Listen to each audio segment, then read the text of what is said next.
السلام علیکم ورحمۃ اللہ وبرکاتہ۔ نحمدہ و نصلی علی رسولہ الکریم، اما بعد۔ میرے محترم بزرگ اور دوستو، آج کوئی لمبی چوڑی بات کہنے کے لیے میں ویڈیو نہیں بنا رہا ہوں، بلکہ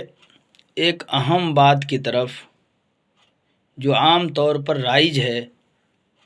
اور جس کے وجہ سے کتنے گھر برباد ہو گئے، کتنی بیٹیوں کی زندگی تباہ ہو گئی۔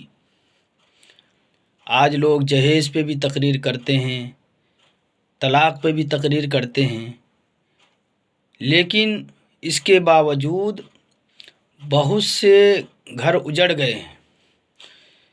تو خاص طور سے میری گزارش یہ ہے کہ جتنے بڑے بڑے جلسے جلوس ہوتے ہیں، خاص طور سے بہار کے اندر، پورنیہ ڈسٹرکٹ کے آس پاس اس علاقے میں بہت زوردار تقریریں کرتے ہیں، تو میری ان علماؤں سے، مفتیان کرام سے یہ گزارش ہے کہ اس بات پر زور دیں کہ بھائی اپنی بچیوں کو دینی تعلیم ضرور دلاؤ،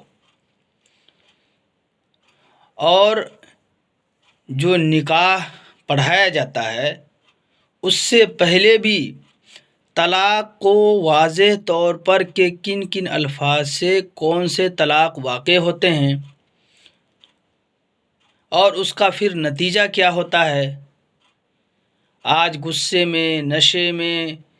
یا ناسمجھی کی وجہ سے، علم نہ ہونے کی وجہ سے ہر بات پر انسان طلاق بول دیتے ہیں۔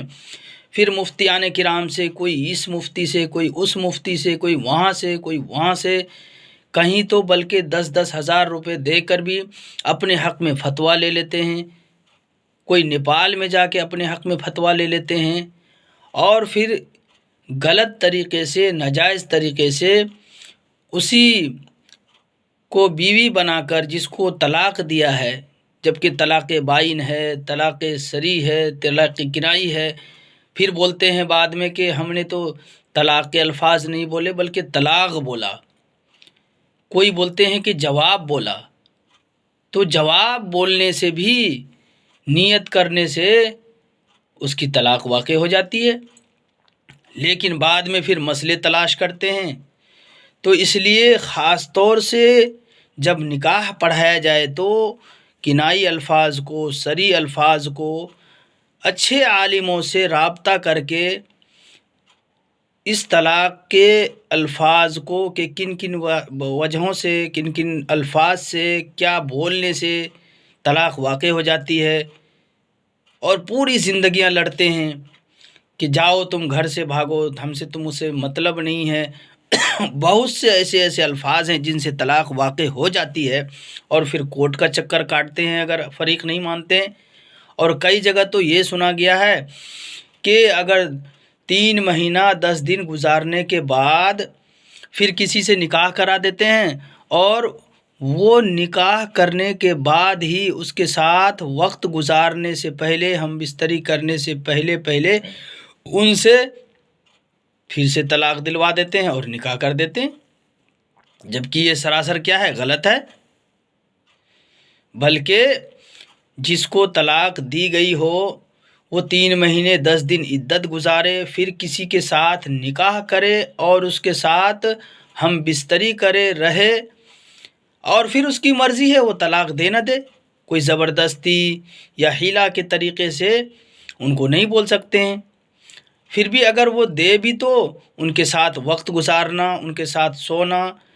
ضروری ہے۔ لیکن لوگوں نے مسئلہ بیچ میں یہ نکال لیا کہ طلاق ان سے لے لی، ان کا وقت گزر گیا، اور ان کے دوسرے کے ساتھ نکاح کرا دیا، اور ان کے ساتھ سونے سے پہلے ہی، ہم بستری کرنے سے پہلے ہی ان سے طلاق لے لیتے ہیں اور پھر دوسرے سے نکاح کرا دیتے ہیں۔ تو گویا کہ شریعت کو اپنے من کے مطابق بنانا چاہتے ہیں۔ تو اس لیے میری یہی گزارش ہے، کوئی لمبی چوڑی تقریر کرنے کی نیت نہیں ہے، کہ اس وجہ سے بہت سے گھر تباہ ہو گئے ہیں، اور شریعت کے احکامات پامال ہو رہے ہیں، لوگ اپنی منمانی کر رہے ہیں، کہیں پیسے دے کر، کہیں اس مفتی سے اس مفتی سے الٹے سیدھے جھوٹ بول کر۔ بلکہ میری مفتیان کرام سے بھی گزارش یہ ہے کہ لکھت روپ میں ان سے مانگیں کہ آپ کو کیا حالات پیش آئے ہیں، پھر اس پر گواہی بھی مانگیں۔ پھر بعد میں لڑائیاں جھگڑے ہوتے رہتے ہیں۔ تو اس لیے بھائی اس بات پر دھیان دینے کی ضرورت ہے کہ اللہ نے جو احکامات بتلائے ہیں اس پر عمل کریں، اور اگر انشاءاللہ اس مسئلے کو بھی آج لوگوں نے ہوا بنایا ہوا ہے، اگر صحیح طریقے سے پڑھ لے، اس مسئلے کو سمجھ لے، تو بڑے اچھے طریقے ہیں کہ کسی کی اگر انبن ہو گئی ہے تو آپس میں بیٹھ کر سجھاؤ کر لیں، آپ کے گھر سے اور لڑکے کے گھر کی طرف سے رشتہ دار آ کر سمجھائیں بجھائیں، اس کے بعد بھی نہ ہو تو شریعت نے طلاق کی کئی قسمیں بیان کی ہیں۔ طلاق حسنہ ہے، بدعی ہے۔ تو انسان جب سمجھے گا، اور پھر اللہ نے احکامات بھی بیان کیے ہیں، آپ مسئلے کو سمجھیں تو صحیح کہ کب بدعت ہو جاتا ہے اور کب حسنہ ہوتا ہے، اس کو کب احسن ہوتا ہے کہ انسان بہت سارے مسائل ہیں طلاق کے مسئلے میں، بڑی بڑی کتابیں لکھی گئی ہیں کہ ہر وقت جب غصہ آیا، جب لڑائی جھگڑے ہوئے تبھی بول دیا، اور پھر پچھتاتے ہیں کہ بچوں کا کیا ہوگا، اب اس کا کیا ہوگا۔ تو ان وجہ سے شریعت پر آنچ آنے نہ دیں اپنی غلطیوں کی وجہ سے، علم دین حاصل کریں، اس کو سمجھیں۔ سب سے پہلے تو یہی ہے کہ انسان پتہ نہیں حالت ناپاک میں طلاق نہ دے، کہ جب ماہواری سے ہو، حیض کے ایام چل رہے ہوں، تو بہت سارے مسائل ہیں، اور کتنے ہی غصہ ہو جائے، کتنے ہی برے حالات آ جائیں، اگر خدا نہ خواستہ دینا ہی پڑ جائے تو صرف ایک طلاق دے، وہ بھی جب عورت پاک ہو۔ اس کے بعد آپ کے پاس رستے ہیں، آپ نکاح کے بغیر رجعت کر سکتے ہیں۔ اگر اس کے بعد دوسرے مہینے میں دوسرے دینے کا حکم ہے تو بڑے بڑے مسائل ہیں اس میں۔ اس لیے آپ لوگوں سے، اور خاص طور سے آج عوام کو، بھائی کہیں فون سے دے رہے، کہیں شراب پی کے دے رہے، کہیں نشے میں دے رہے، تو پھر بولتے ہیں کہ نشے میں طلاق واقع نہیں ہوتی ہے۔ تو طلاق واقع کیوں نہیں ہوتی ہے جب مسئلہ ہے، یہ شریعت کا حکم ہے،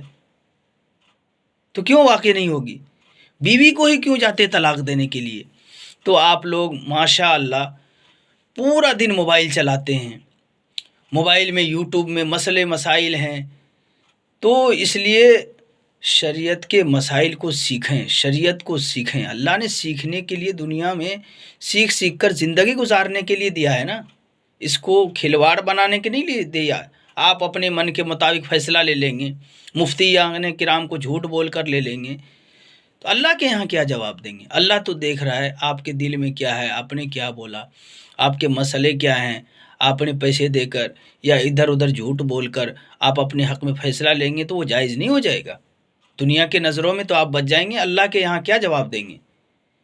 اس لیے بھائی بات لمبی ہو جائے گی۔ اللہ تبارک و تعالیٰ سے دعائیں کیجئے کہ اللہ تبارک و تعالیٰ ہم سب کو اور علماء کرام کو خاص طور سے نکاح سے پہلے خلم بالکل طلاق کنائی، بائن، جتنے بھی وجوہات سے طلاق واقع ہوتی ہے پہلے ہی سمجھا دیں۔ نکاح کرنے سے پہلے انسان اتنے پیسے خرچ کر کے شادی کرتا ہے، لیکن اس کو کیسے چلانا ہے، آگے کیسے باقی رکھنا ہے، ان چیزوں کو سمجھنے کی کوشش ہی نہیں کرتا ہے۔ بس ڈی جے لائے، گانا بجانا کیا، ناچ گانے کیے، اور نکاح کے وقت جلدی بس فٹافٹ خطبہ پڑھا، اور اس کے بعد اپنے نکاح پڑھائے اور 2-3 منٹ میں وہاں سے نکل گئے۔ اس کے لیے انسان کے پاس وقت ہی نہیں ہے کہ کوئی مسئلہ سمجھیں اور وہاں مجمع ہوتا ہے تو عام پبلک کو خاص طور سے اس کی طرف توجہ دینے کی ضرورت ہے۔ اور مفتیان کرام، علماء کرام جو بھی نکاحیں پڑھائیں، اور جن کو اگر کسی حافظ صاحب کو یا کسی کو نکاح کے مسائل معلومات نہیں ہے تو خاص طور سے نکاح پڑھاتے وقت علماء کرام کو بلائیں، اچھے عالموں کو بلائیں، اور وہ کم سے کم اس پر روشنی ڈالیں 5-10 منٹ کہ کن کن، کوئی بولتے ہم نے جواب بولا ہے، طلاق بولا ہے، یہ بولا ہے، اتنی بار بولا ہے، گواہ نہیں ہے، فون پہ دیا ہے، نشے میں دیا ہے، یہ سب لاچار عذر ہیں۔ تو اس لیے بڑی لمبی تفصیل ہے اس میں، اس لیے میرا مقصد یہی ہے کہ اللہ تبارک و تعالی سبھی کو ان باتوں پر عمل کرنے کی توفیق عطا فرمائے، اور جب ان باتوں پر انشاءاللہ عمل کریں گے، سوچیں گے، سمجھیں گے تو بہت سے گھر اجڑنے سے رہ جائیں گے اور شریعت کے مطابق ہم لوگ زندگی گزارنے والے بن جائیں گے۔ تو اللہ تبارک و تعالی زندگیوں کے اندر پھر برکت عطا کریں گے، نکاح کے جو برکات ہیں وہ ہمیں حاصل ہوں گے۔ اس لیے اللہ تعالیٰ سے دعائیں کیجیے کہ اللہ تبارک و تعالی ہم سب کو عمل کرنے کی توفیق نصیب فرمائے۔ وآخر دعوانا ان الحمد للہ رب العالمین۔